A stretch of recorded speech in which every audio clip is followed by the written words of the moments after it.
ओम नमो भगवते वासुदेवाय। माघ मास का था अध्याय 19।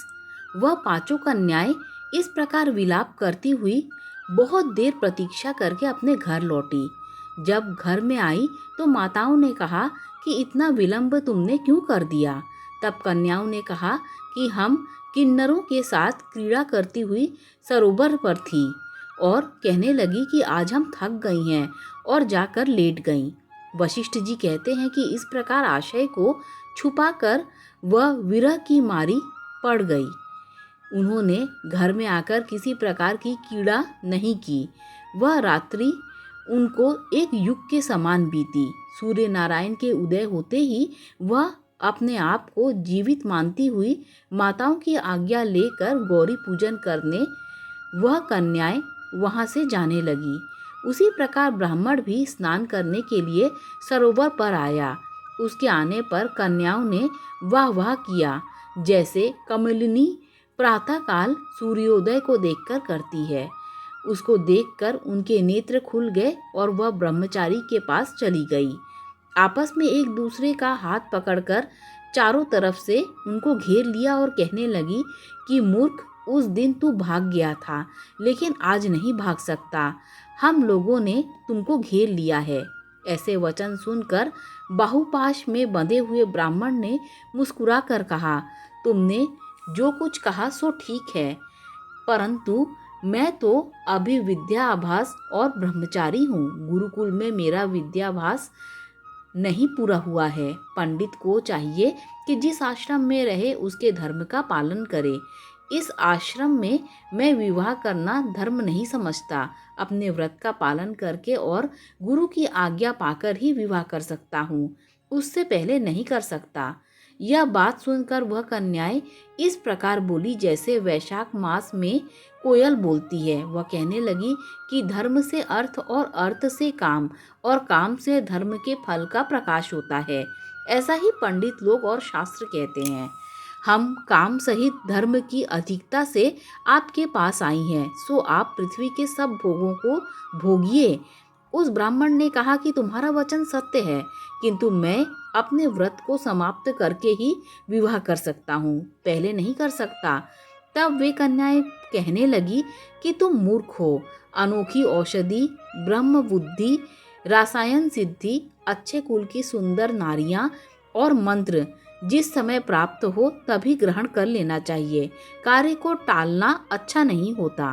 केवल भाग्य वाले पुरुष ही प्रेम से पूर्ण अच्छे कुल से उत्पन्न स्वयंवर चाहने वाली कन्याओं को प्राप्त करते हैं। कहाँ हम अनोखी नारियां, कहाँ आप तपस्वी बालक। यह बेमेल का मेल मिलाने में विधाता की चतुराई ही है। इस कारण आप हम लोगों के साथ गंधर्व विवाह कर लें।